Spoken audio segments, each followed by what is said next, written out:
I now hand the conference over to Mr. Mayank Bhandari from Nirmal Bang Equities. Thank you, and over to you, sir. Thank you, Faizan.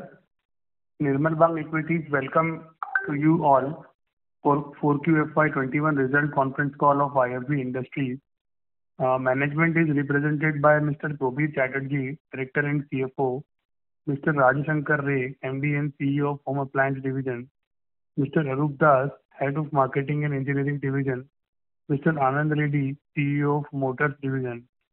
I now hand over the call to management for opening remarks, post which we can take questions from participants. Thank you, and over to you, sir. Thank you, Mayank. Good evening to all of you.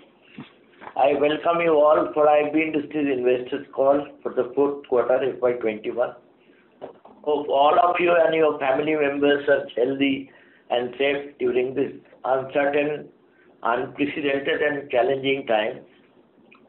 Today we have with us Mr. Rajashankar Ray, MD and CEO of Home Appliance Division, Mr. Arup Das, Head of Marketing Engineering Division, and Mr. Anand Reddy, CEO of Motor Division. With this, I will start the commentary.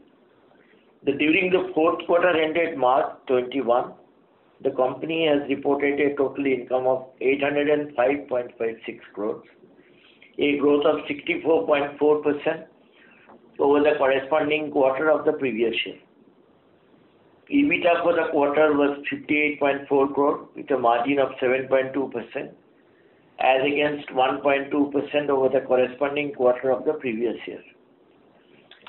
The revenue during the quarter was below expectation. As a result, margin was also not well as per our expectation.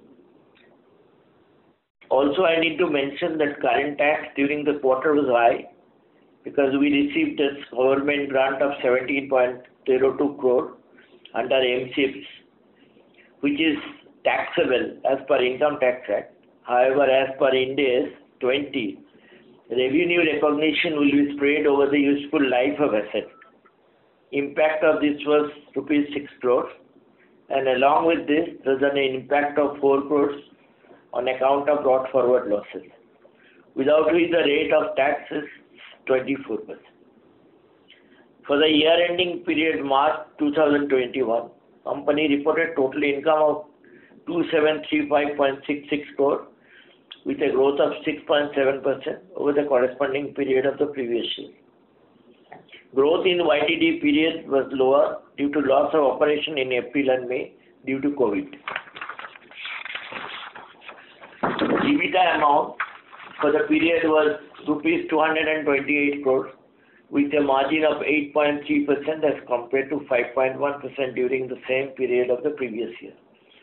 There has been significant improvement in the margin and it has gone up by 320 basis points due to lower material cost and operating expenses. YTD tax has also been similarly affected as mentioned above. With this, I will request you to start the question and answer session. Thank you very much. We will now begin the question and answer session. Anyone who wishes to ask a question may press star and 1 on their touchtone telephone. If you wish to remove yourself from the question queue, you may press star and 2. Participants are requested to use handsets while asking a question. Ladies and gentlemen, we will wait for a moment while the question queue assembles. Reminder to the participants, anyone who wishes to ask a question may press star and 1 at this time.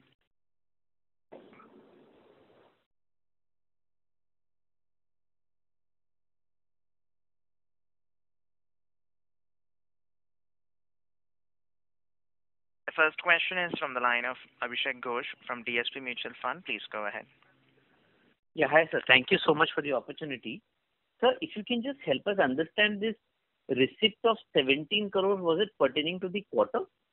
No, this is a capital grant given by the government under MCF. That when we spend money on the capex on AC, on that there is a 25% subsidy given actually, which we received during the period of February and March first week. So, That's what I'm saying. For the quarter, the revenues are higher to the extent of 17 crores. No, Is that it is not considered in the revenue. That is what I said. As per Ind AS 20, this is spread over the useful life of the asset. In that case, it will be spread over 13 years. Okay. So it's not part of We got only 12 lakhs during the period. Okay. Okay. And sir, there is a sharp increase in the revenues of dishwasher. Hello? Carry on. Yeah. So we've done almost a very high number in fourth quarter. If you can just help us with the outlook of that segment. Mr. Ray, I would request you to take it forward, please. Yes, Rajshankar here. The demand on the dishwashers actually has been increasing consistently since June 20, when the first wave of lockdowns started, getting released, and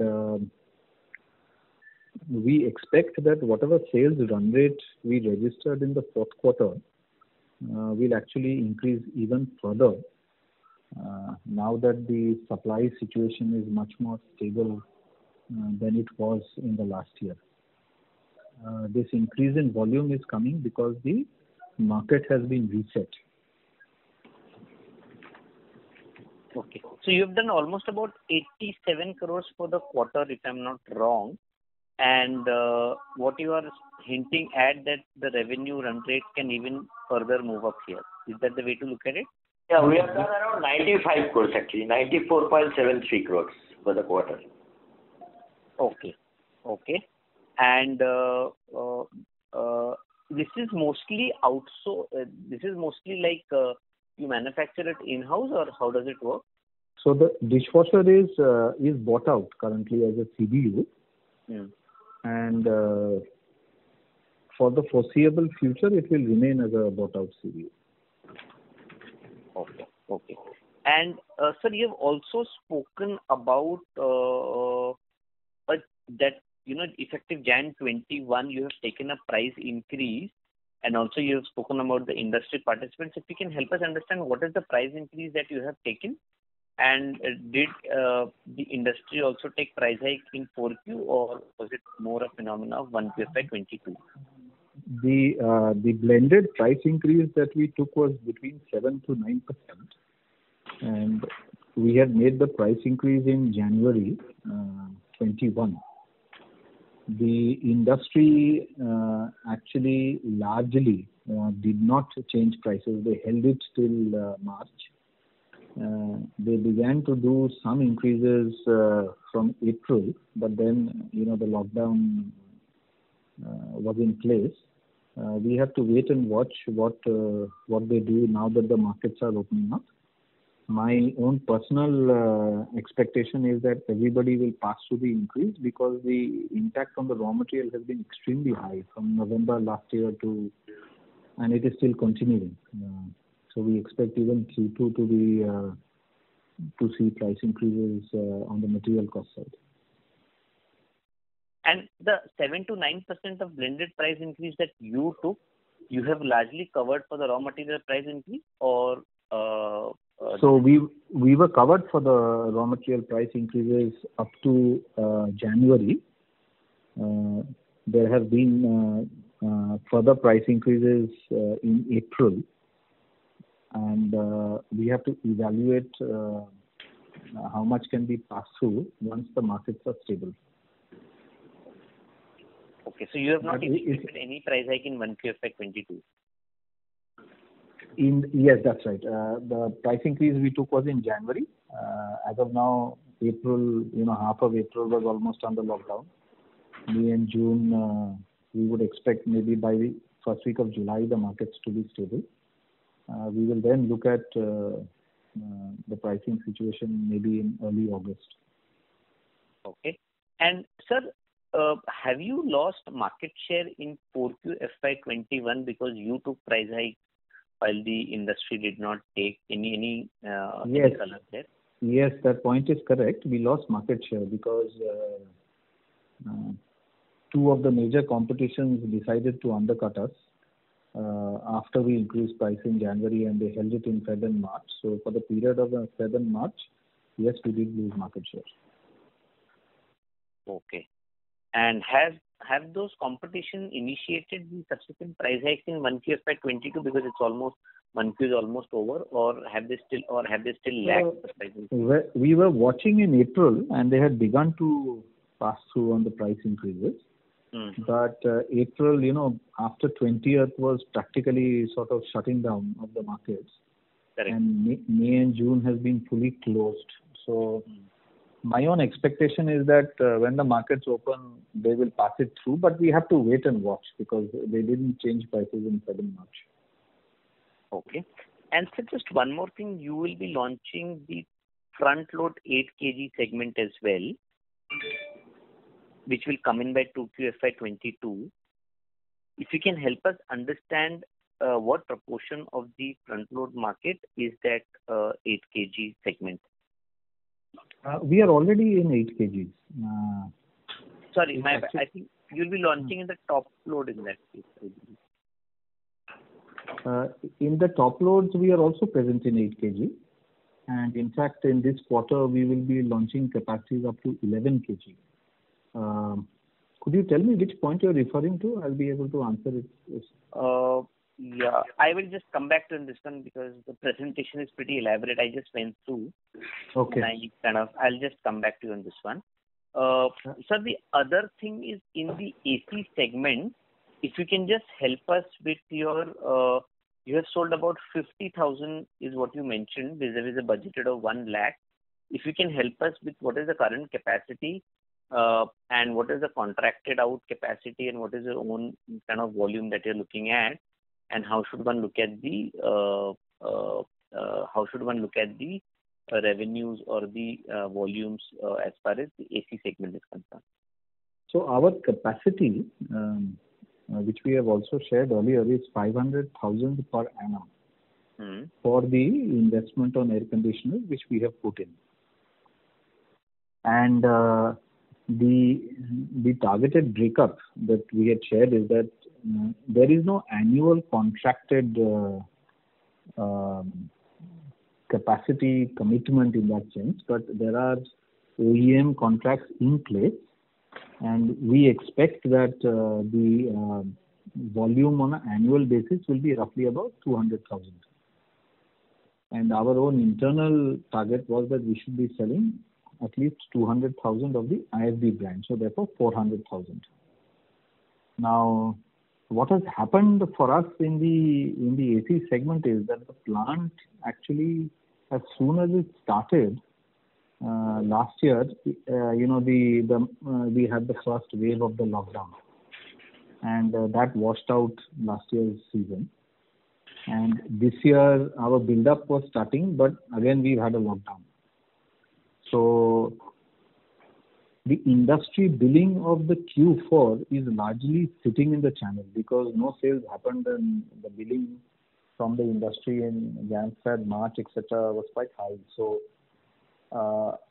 once the markets open and the situation is stable in July, we expect pent-up demand. And our focus will be to get back whatever we have lost and maximize our sales from July onwards, running up to March of this fiscal year. We don't think that the OEM volumes are going to be a problem. We also think that with the channel-related work that we have done over the last few months, and specifically the response to the new ACs that we've got, that our own volumes will also be healthy from July, August onwards. So some initial 2-3 months of pent-up demand, which has not been serviced, and we don't have any inventories in the channel. So that benefit we should get, and followed by, of course, the season. Does that answer your question, please? Yeah. So just one last question. When we look at your margin profile, we had seen very strong improvement in 2Q, 3Q of double-digit margins, but again that has gone back to sub 7% margins of about 6.5% for the fourth quarter. So the volatility in the margin continues, right? Because that was also how should one look at the margins going forward internally, how are you looking at it given the pressure in raw material, negative operating leverage, all those factors? How should one look at the margin profile more from a medium-term perspective? Yes, so that's an absolutely the right thing to ask. And if you look at our Q2 and Q3 performance versus Q4, the three margin drivers that we have. One is we have very healthy gross margins on the washer segment, and when the volumes of that are in line with what we should be delivering, the basic gross margin stays high. And on top of that, the air conditioner comes in, and the material cost profile of the air conditioner was going to be very healthy with the localization of the controller, which is presently under imports. And compared to Q3, what happened in Q4 is that the basic volume of the washers went down because of this pricing issue, and the margin structure on the air conditioners could not be fixed because of the it was a near panic or extreme stress on the electronic side. So the component imports were affected. Our own localization program was affected. So what was to be completed in early Jan is now going to be completed end of Q2. So as far as our margin construct is concerned, if the volume of the washers remains in line with what it should be, the AC material cost profile is fixed, then the margin remains healthy. And it is of course helped by products like dishwashers, microwaves, etc., for which the general demand in the market is much higher than before. So going forward, the three margin drivers are the washer volumes, the AC material cost profile, and of course the added benefits from products like microwaves and dishwasher gross margin accumulation. Okay, sir. Thank you so much for answering my questions. I'll come back in the thanks. Yeah. Thank you. The next question is from the line of Nirav Vasa from Anand Rathi. Please go ahead. Hello, sir, and thank you very much for the opportunity. My first question pertaining to PLI for air conditioners. So, sir, as we see from the document, there is a lot of focus on creating the ecosystem for air conditioners. So, how are we preparing ourselves to address this opportunity? The final shape of the PLI, which the government formalized, lays stress on investments downstream, which is basically on the component side. Mm-hmm. So for IFB, the PLI benefits can come from the planned IFB investments in motors, for which there is a project that we are starting and which will be completed in this fiscal year. There is no PLI per se on the sales of finished goods products. And on the component side, so let us say some of our suppliers make investments in electronics or in other areas around the air conditioners, they will be able to access PLI, and part of that benefit will flow to us. So the PLI construct that the government has taken is slightly more long term.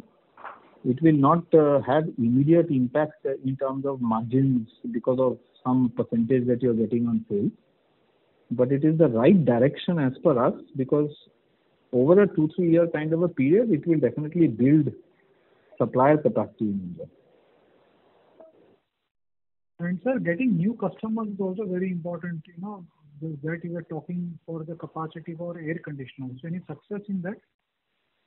We have had that scenario was not very great, but just... We have had actually a lot of inquiry around the OEM sourcing.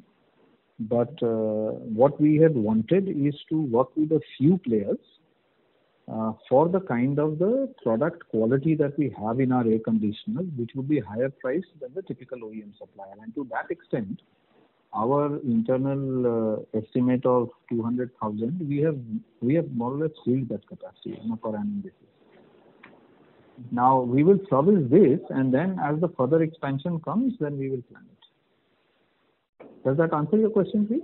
Yeah, sorry, it does. But if I look at the other categories in which you are present, Would you be open to replicating this model also? Because I believe there is a lot of demand for outsourcing of bigger equipments like washing machines in which you are already present. So that is a very good question. It is something that we discuss internally as well. But as on date, there is no conclusion on servicing OEM with the products other than the air conditioners. We have been approached by people. Those opportunities we are evaluating, but there is no decision taken right now. And sir, my final question would be on the BE rating. Sir, as you are aware that the Bureau of Energy Efficiency is looking to revise energy ratings, and after a delay of multiple times, it is now expected to be implemented by the end of this calendar year. But there are mixed views from the industry. So sir, just wanted to get your thoughts on the same.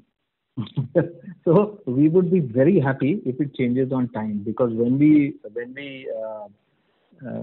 designed our present air conditioner platform, it is already capable of the energy norms that were supposed to have come last year.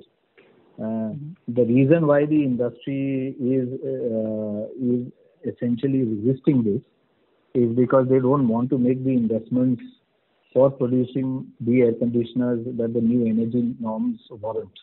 But we are ready, and if it is 1st April, we'd be more than happy to change over to the new norm on 1st of April. Sir, but sorry to cut. Yes, Sorry. yes, please. Yes, please. So, sir, just wanted to understand if this BE rating happens, as per my understanding, like it is mainly with every rating changes, the focus increases more and more towards electrical component of the air conditioners. That is towards the PCB boards, circuits, and those kind of things, which consume less power and give higher efficiency, and maybe something in the coolant aspect. So, how do we have a significant edge as compared to peers? If you can elaborate a bit more, that would be really grateful. Okay. So the energy efficiency that the air conditioner delivers comes from 2-3 elements. So the first is the compressor specification. So there is a practice in the industry to essentially use a lower spec compressor to try and deliver a higher power. And if you look at the ISB air conditioners, we use twin rotary compressors, which is quite unique in the industry. Most of the mainline players don't use it. And a measure of that is the kind of power that we deliver. We are the highest in the industry in terms of power delivered. So the first is the compressor. The second is the essential design of the heat exchangers. So if you look at the total surface area of the thing, and typically the industry language is rows. So some people try to manage with 1 row, some people manage with 1.5 row. We are giving 2 row condensers. And therefore the essential surface area for heat exchange is much more. And as you move to higher energy efficiency, you need to have better heat exchange capability, which means you need more surface. And the third is the essential capability of the controller to manage the fine-tuning of the running of the compressor. So the controller is a little bit more expensive, essentially because it has to have more power to control the compressor more accurately. So as far as our platform is concerned, the compressor platform, the heat exchanger platform, and the controller platform, all three are already in place, because when we began manufacturing, we were ready for the new energy norm. So for us, it is a minor tweak to deliver what is required as per the new norm. So just one more thing. Sir, there were some industry players are also saying that because now copper prices has risen exponentially, industry players are also thinking of shifting from copper to aluminium. Any thoughts on that? Do you think it is possible? It is technically absolutely viable to move from copper to aluminium. If you look at the automotive industry and you look at radiators and engine parts, everyone has moved from copper to aluminium years back. But somehow in the air conditioner industry, the customers has never been positive towards aluminium. And some of the reasons behind that were large-scale failures on aluminium condensers that specifically one manufacturer had problems with, and it sort of created this perception. So I don't think it is a technical issue, but whether the Indian consumer will accept a condenser in aluminium instead of copper, we have to wait and see. As of now, the customer is willing to pay the extra price because the customer believes that copper is a better heat conductor than aluminium. It is more a market perception issue actually than a technical issue. Perfect, sir. Thank you very much for your time and patiently answering my queries. All the best. Thank you. Thank you. Reminder to the participants, anyone who wishes to ask a question may press star and one.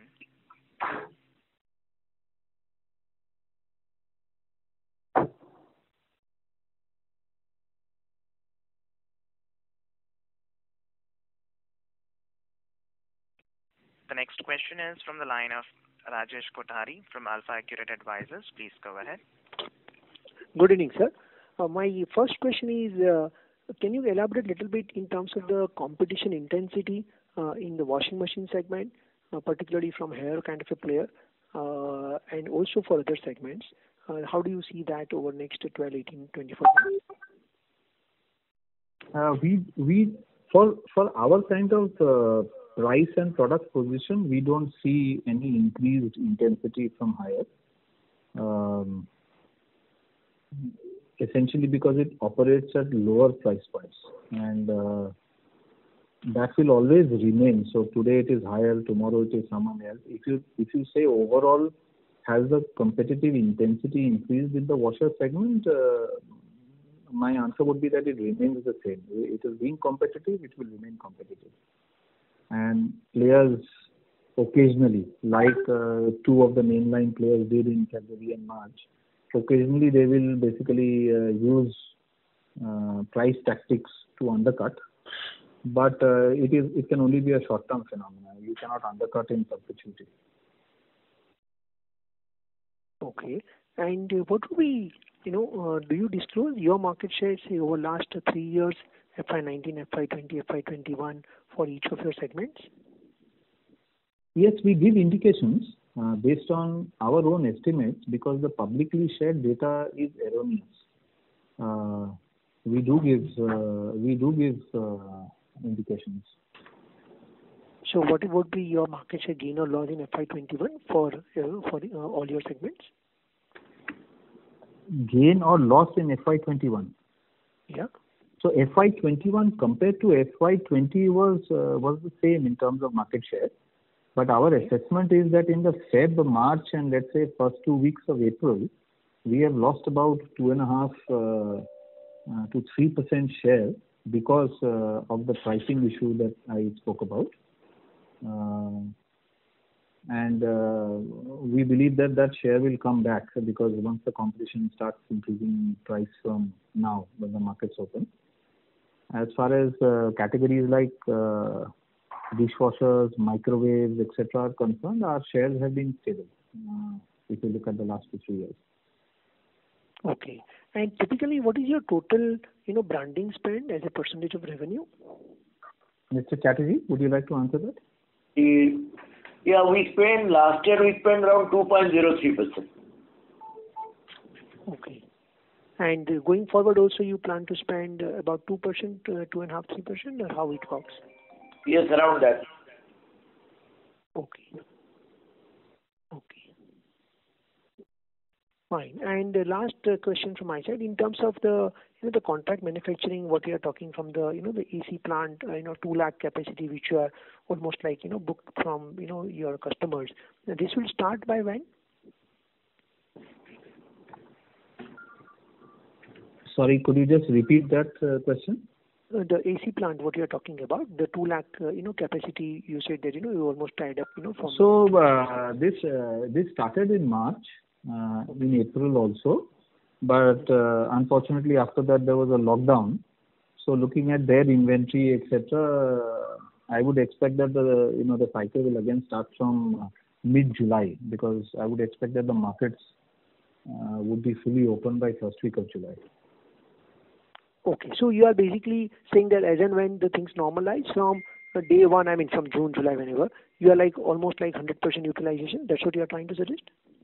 No, it will not be 100% utilization. It will be lesser because if you look at 100% utilization, then it comes to roughly about 40,000 a month. We are not going to get 40,000 a month in July, August, September, but the pent-up demand of May and June, and looking at their inventory positions, we have to see what kind of a figure comes in the first 2-3 months after the markets open. Okay. From let us say November, December onwards, when the inventory build-up starts, we will be running full capacity. Okay. From November, December, you will be running full capacity. Yes. Okay. Okay. Sir, one strategic related question, if I look at, ISP in last, 5-7 years, our margins were basically at the lower end. And of course, FY21 we have seen significant improvement in margins. So basically, what are the steps which you have taken, which you think it will make these margins more sustainable in nature? Because the big brands, whether it's Voltas or whether it's Whirlpool, whether it is Havells, they were big budgets, they were big presence, they were wide distribution network. So, and if I look at Voltas, for example, the best of the margins were about 10-12% kind of EBITDA margins. So what makes it that, either we need to spend like our competitors to get to a wider reach, to get a wider presence at the same price point, or all we need to do something else to maintain this margin, right? So can you give some color on that? Yeah. So our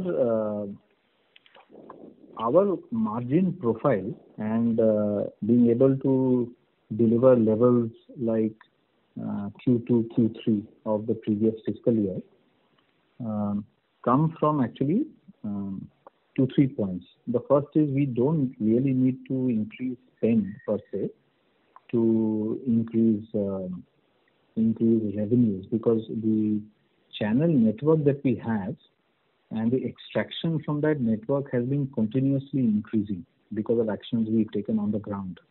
And the channel extraction was in full flow in Q2 and Q3. We just need sustainable volumes similar to what we were enjoying in Q2, Q3, which we had in January, but then we didn't have it in Feb and March. So the first thing is the volumes of the washers. The second is that the air conditioner adds gross margin onto the company, because there has been no increase per se on the sales side of the manning or the service side of the manning. It's just the additional people in the plant level. So the air conditioner is very good in terms of gross margin accretion. And we need to complete the controller localization project, because that adds a significant margin to this product category. So the first action, washer volume. The second action, the controllers localization on air conditioner. And the third action, which I just mentioned a while earlier, is that there are some categories in which we have very healthy volumes now.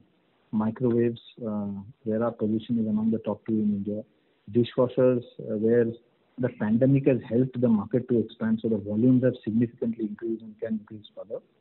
And then we have product categories like industrial products, kitchen appliance products, all of which have very high gross margin profile.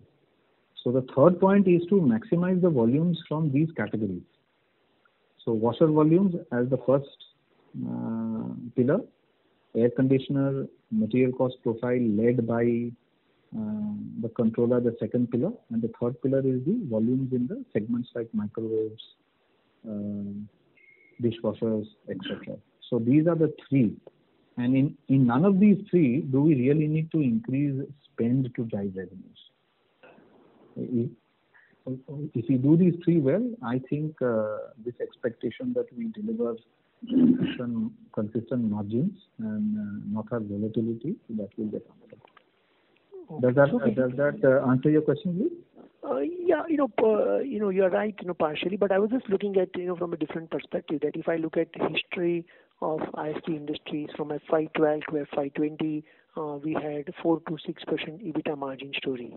In FY21, particularly in 2Q and 3Q, we have seen significant increase in margins because of course, the demand growth has been very, very encouraging. And I'm just trying to wonder that, because people who have already bought it, correct? And these are really long cycle products. These are not, 1 year, 2 year replacement cycle. These are like 5, 7, 10, 12, 15 years replacement cycle products.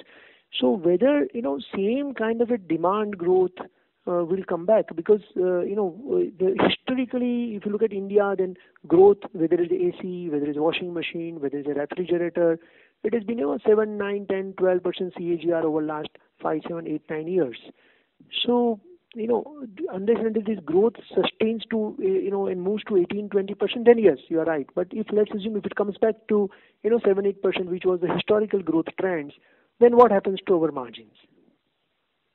So that's a very good question. And if you look at and a lot of the data of the last year is quite relevant, because if you look at growth rates, the growth rates from Tier 2, Tier 3 have been very high. And penetration levels in Tier 2, Tier 3 are very low. So if you look at overall India, and if you look at, let's say, front-loading penetration, it would be maybe 3%, 4%. Washer penetration is sitting at about 8 to 10%. If you go to Tier 2, Tier 3, that value of 8 to 10% will probably drop to 4% or 5%. So penetration is very low. And for ISB, what this means is that over the last, let's say, 3 to 4 years, we made a lot of addition in network, specifically in the Tier 2, Tier 3 areas. And we need to get the extraction right from this network. And I think that will give sustainable growth exactly of the type that you have described. Thank you. Mr. Kothari, may we request that you return to the question queue for follow-up questions? Thank you. The next question is from the line of Abhishek Ghosh from DSP Mutual Fund. Please go ahead. Hi, sir. Just continuing on the AC part. So while now you're going a little more aggressive on the AC part. So what has been your experience in terms of what is the price point of your AC? In terms of where have you kind of benchmarked it or kept it at a discount to the market leader or peers? If you can just help us understand with that. And the ease or the difficulty with which you're able to place a product, because in AC you already have more than 40, 50 brands already. So what is your experience? If you can just help us understand with that. So if I have to answer this very specifically, and if I take the example of let's say a 1.5 ton 3-star air conditioner, which is the highest volume segment, then for the product that we introduced in the market, we had a price position of 37,000 to 37,500.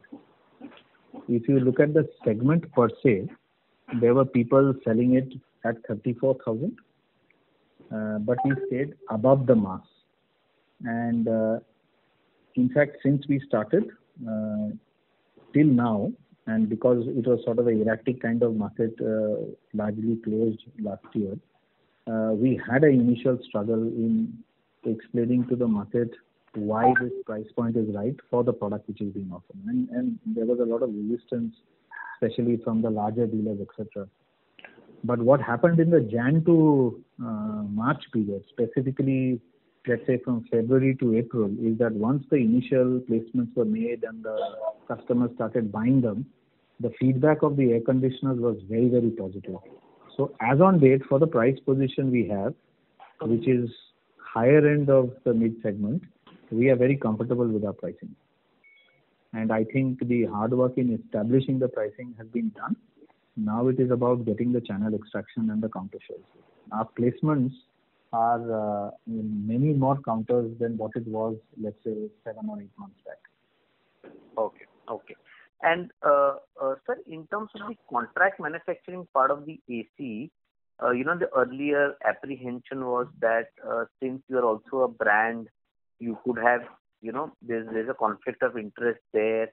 So how has been the response from whatever interactions that you've had with either present clients or potential clients as far as the contract manufacturing part of the AC is concerned?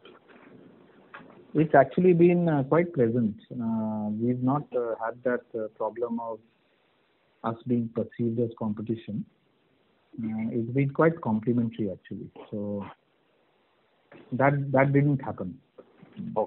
Okay. And what is the peak revenues adjusted for the seasonality in AC that you can do with the current gross block? Because there's a seasonality element there. So what is the realistic peak revenues that you can do given the current gross block of the AC segment?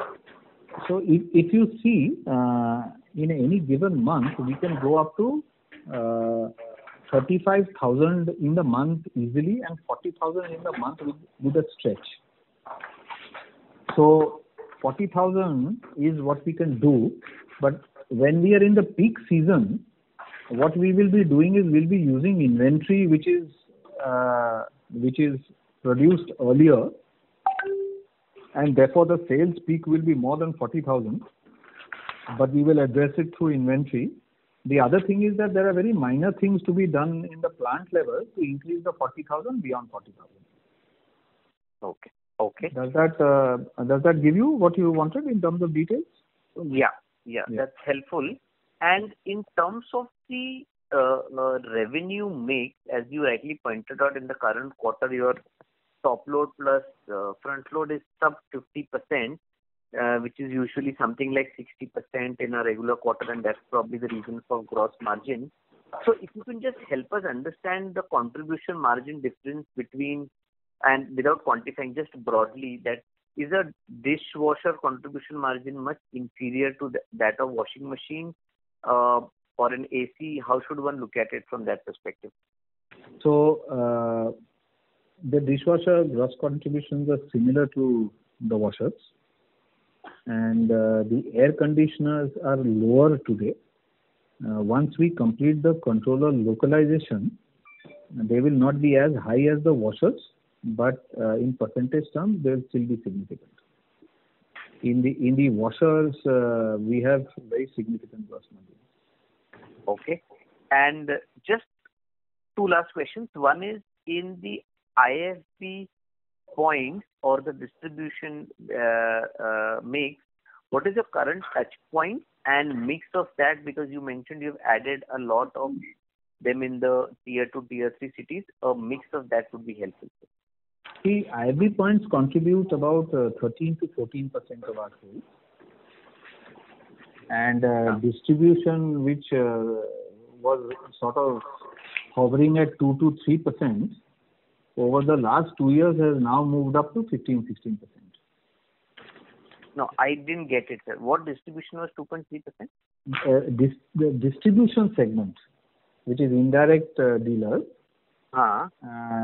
Let's say 3 years back, that was hovering at 2 to 3%, very minuscule. It has now risen to roughly about 15% of sales. And what are the other? So 30% is IFB and distribution points. What are the other modes? E-commerce would be roughly around 14-15%. Okay. The remaining is the multi-brand dealers who we service directly. Okay. MBO is that other one? Okay. Yes, that's right. Yeah. Okay. And which includes key accounts. Sure. And one last question. Any thoughts of getting into a new product now that AC has now kind of come in, going into a refrigerator or any other adjacent categories? Any thoughts? Those are being evaluated, but as of now, there is no decision on that. But there is an internal evaluation that is ongoing. Okay. Okay, sir. Thank you so much for answering my questions and wish you all the best. Thank you. Ladies and gentlemen, in order to ensure that the management is able to address questions from all participants in the conference, please limit your questions to 2 per participant. Should you have a follow-up question, we would request you to rejoin the question queue. The next question is from the line of Pawan Kumar from Ratnatraya Capital. Please go ahead. Sir, can you explain the gross block addition in the sense there has not been much of property plant equipment addition in this current year, but AC plant you have done significant capex on ACs, I suppose. I will tell you, last year our total addition was 115 crores. The AC largely it was done year before, but around 44 crores was pending, which is done during this year. Washing plant, including routine, we did around 19 crores. And engineering division, we have done around 48 crores, mainly in Bangalore and some part in Calcutta. Okay, so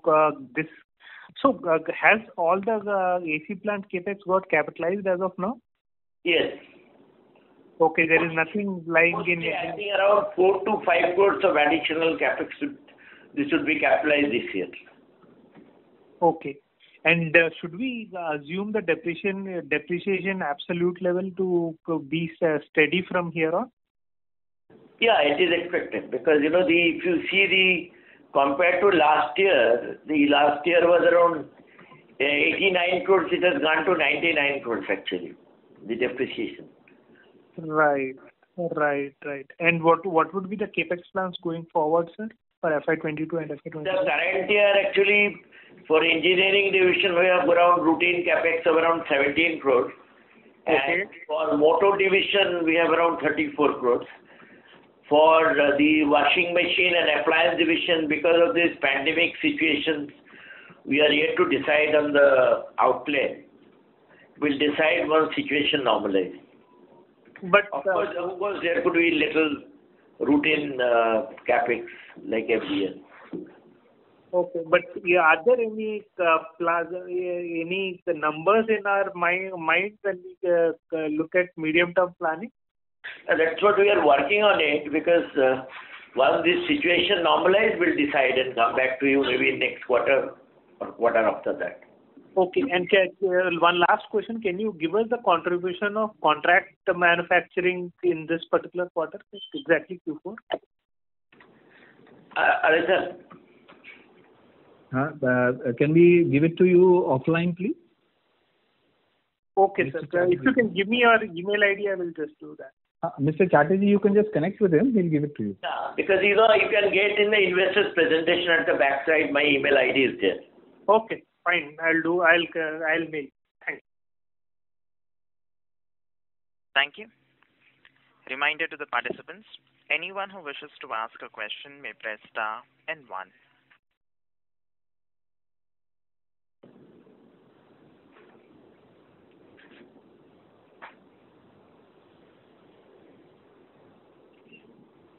The next question is from the line of Pritesh Chheda from Lucky Investments. Please go ahead. I have one question on margins. I actually couldn't still get a fix because our annual margins have changed a lot from 4 to 6% to what we said about 8.5% in FY21. With the revenue scale rising higher, do you see these margins sustaining and going higher? Because let's say some of your peer sets who are also in a product like AC have a better margin than you. So these 9%, 8-9% margin, what you have reported in FY21, first of all, are these sustainable, and with the business base rising higher, can they expand? Mr. Chatterjee, would you like to answer that? You answer, please. So we wouldn't want to give a forward guidance on this, but as we said, the areas specific to the margin related area, one is we need to get this AC controller localization done, and that is accretive to AC margins. And the volume benefits from the washer segment and the other segments is also helpful to gross margin accumulation. But sir, AC is just 10% of your revenues. You have more than 75% of your revenues coming from your core products, which is washer and microwave, and then you have this other emerging core product in the form of dishwasher. So at least on the 75% of your business, and obviously this 8-9% margin that we have seen is not purely because of AC, right? So yes, that's right. That's right. Last year's improvement in margin is driven by the core product category. Yes. And revenue expansion in this is accretive to margin. Yes. Okay. And my other question is, sir, the dishwasher, what could be a dishwasher revenue for FY21? Last year it was around 97 crores. It was 97 for full year. No, just 1 minute. You said 95 for quarter 4. Okay, you were talking about the YTD, no? Full year, yeah. The last year was 104 crores. And 95 for quarter 4. Just 1 minute. Quarter 4, I'll just tell you. Quarter 4 was 95 crores, 94.73, and the YTD was 312 crores. Okay. Now, this category, can it grow at 30-40%, considering this category would have emerged under COVID and there will be lots more willing buyers to now buy a dishwasher? Is it a possibility, sir? Do you think so? It is a possibility, because this category is now driven by availability. Whatever has happened in the last 1 year, the idea that hygiene is important, everywhere the concept of a dishwasher has really traveled. And now, for a player like IFB, the challenge is that we need to display this everywhere. If we display this everywhere, the volume benefits will come from everywhere. So the more we expand placements, the more this volume will grow. Okay. And here the margins, because it's a bought out, right, for us? It's a bought out, but gross margins are healthy in this category. On the EBITDA side, will it match this margin of a core product? It will be slightly lesser, but it's healthy. Okay. Because in the market, any case, there are only a couple of players until last year who were selling dishwasher, yourself and Siemens. Okay, I want to make one correction actually. Dishwasher fourth quarter was 31.5 crores and YTD was 104.77 crores. YTD. Okay. I just missed the line, please. Sorry. So how much did dishwasher grow then in FY21? 105 versus? It grew by 134% last year in value terms. Okay. So then there has to be not 30-40% growth. There can be a much higher growth. Yes. Right? Yes. Yeah, because I was wondering 300 crore patient. No. Okay. Thank you very much, sir. Thank you. Thank you. The next question is from the line of Rasmik Oza from Kotak Securities. Please go ahead. So my question was on the AC segment. What could be the margin difference between what you're going to do for the 2 lakh capacity of contract manufacturing versus the 2 lakh capacity you're thinking of selling on your own? That is one. And the second is, can the overall revenue run rate on an annualized basis at optimum utilization go above 1,000 crores for the company? So, that second question that you had asked, this had come up in the previous investor call also. And yes, the potential for the company is more than 1,000 crores on the air conditioner segment. We need to realize it through the OEM sales and through our own expansion of our network sales. So that is the answer to the second part of your question. As far as the first part is concerned, as far as the OEM sales are concerned, the margin is up to the dispatch from the plant to the OEM. And as far as the own brand sales are concerned, after the plant, you have all the overheads related to the sales and marketing. For the company, we expect going forward that actually the net might be similar. This is what we are working towards. Okay. And similar question, will the margin on AC actually be higher than your overall EBITDA margin of 8 to 9% that you have been working on in FY21? It will take us some time to reach that level. We have to finish the controller localization. Wait for the markets to stabilize, The way we look at it, more than the EBITDA percentage on a category, what is happening with the growth of categories like air conditioners, dishwashers, etc., is that the gross margin accumulation is increasing, whereas the fixed overhead in terms of the cost of a salesperson or marketing, it remains similar with a slight increase. So at a company level, it is definitely accretive. Have I been able to explain that to you? Yeah. Thank you, sir. Okay. Thank you. The next question is from the line of Deepak Mehta, individual investor. Please go ahead. Yeah, thank you for taking my question.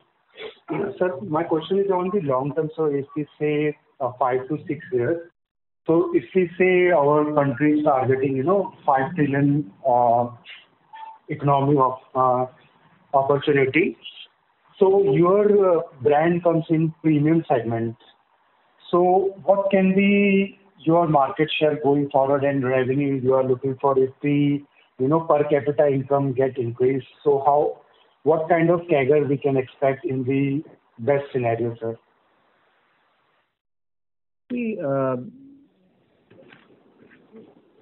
If we answer that, it's like a forward forecast, so that would not really be right. But if you look rough at estimate, sir.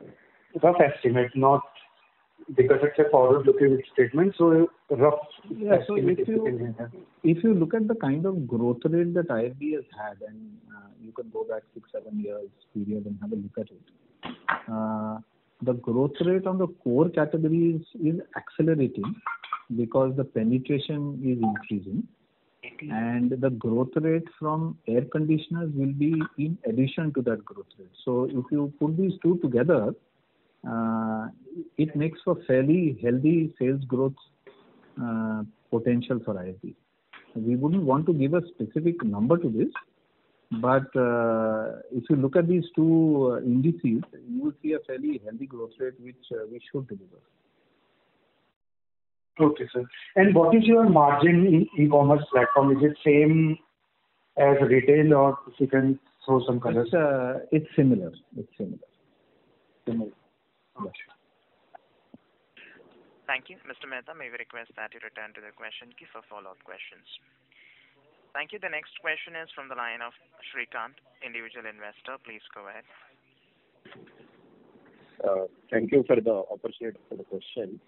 I just had one question on the cost opportunity that we were working on for the last few quarters, where we were trying to, increase the volume of the purchase across different lines, because I think we're having same kind of raw material also. Just wanted to understand how is it panning out?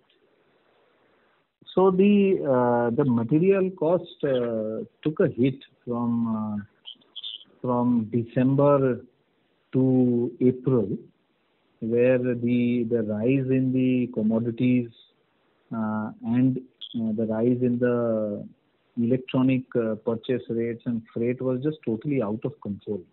So even though the plans on the material cost in terms of alternate sources, newer designs, all those were basically in place and all are in implementation. But the basic material cost was quite negatively impacted, and we have to wait for this to stabilize because it is still not stable.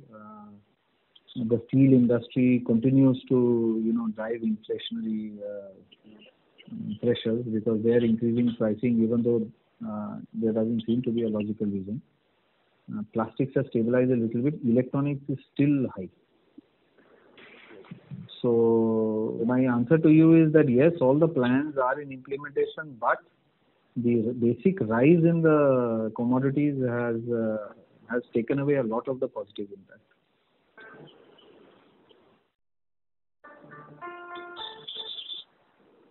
Okay, thank you. Thank you. The next question is from the line of Pawan Kumar from Ratnatraya Capital. Please go ahead. Sir, I wanted to understand your capital structure better, your cost structure better. In the sense, post gross margins, how much do you think what part of the absolute cost would be fixed? See, the around 25 to 26% of the cost is fixed. Others are variable in nature. I'm talking from the operating expense side. Okay. And when you are saying 25 to 26%, that is as a proportion of your current revenues. Yeah. No, I am saying suppose operating expense is 100. Out of that, 25% is fixed, 75% is variable. Okay. So for that 25%, if our scale goes up, we should benefit from that. And this is one, and the staff cost to a large extent it is maybe 8-10% varies. That again would be diluted with higher volume. Okay, that is not included in this 25%, right? That I separated operating expenses separately because there are three major items: material, staff cost, and the operating expenses. Okay. Okay, sir. Thanks. Thank you. The next question is from the line of Shubham Rajgaria from Westbridge Capital. Please go ahead. Yes. My one question was that the commodity prices have increased. So could you give a sense that what's the total cost in increase in the raw material prices, and is there any cost reduction plan which is taking place or you're working on that? If you could give some sense there. The blended increase in the material cost from, let us say, November, December to April would be around 12 to 13%, driven by commodities, etc. This varies from model to model and across categories. And yes, we are working on ideas on how to knock this off. Got it. And when you say these ideas, will it involve replacement of these commodities with some other commodities, or could you just give us some ideas on the what levers are there? So the ideas are mainly in two buckets: alternate sourcing, and the second is value engineering ideas which were in the pipeline, which we are speeding up because of the impact of this of the commodities. Got it. Thank you. Those are my questions. Thank you. The next question is from the line of Rasmik Oza from Kotak Securities. Please go ahead. Sir, I had a question on the distribution side. As compared to our peers, how well are we in terms of penetration? One is that, and especially in Tier 2, Tier 3 cities, how are we placed as compared to peers in terms of distribution? That was the first. And second is there any scope for increasing the distribution penetration materially in the next 2-3 years, which can have a big jump in the revenue profile? Okay. So if you look at a category like washers, our weighted distribution is between 85 to 90%. So it is more or less at the benchmark level. If you look at a category like air conditioners, our distribution is still very, very low compared to the industry benchmarks. Our internal target is that as on date, we have a presence across roughly 12,500 counters across India. And our internal target is to first increase the extraction from these 12,500 counters. And then to look at further expansion. So for this year and next year, I think we have enough to do to get the revenue that we require out of these 12,500 counters.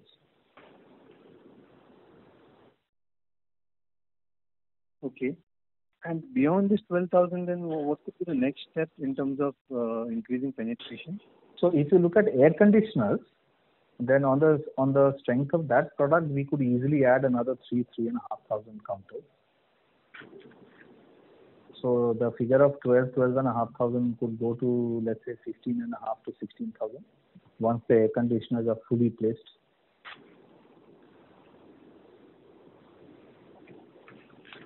Okay. Thank you, sir. Yeah. Thank you. Reminder to the participants, anyone who wishes to ask a question may press star and 1.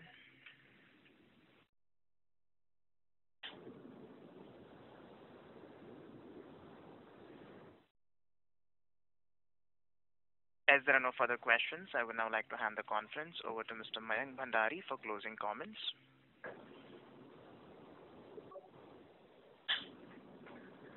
Yeah.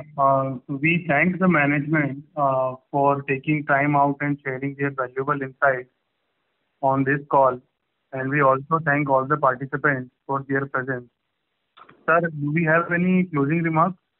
Thank you all very much for participating. Okay, sir. Thank you. Thank you. Yes. Ladies and gentlemen, on behalf of Nirmal Bang Equities, that concludes this conference. Thank you for joining us, and you may now disconnect your lines.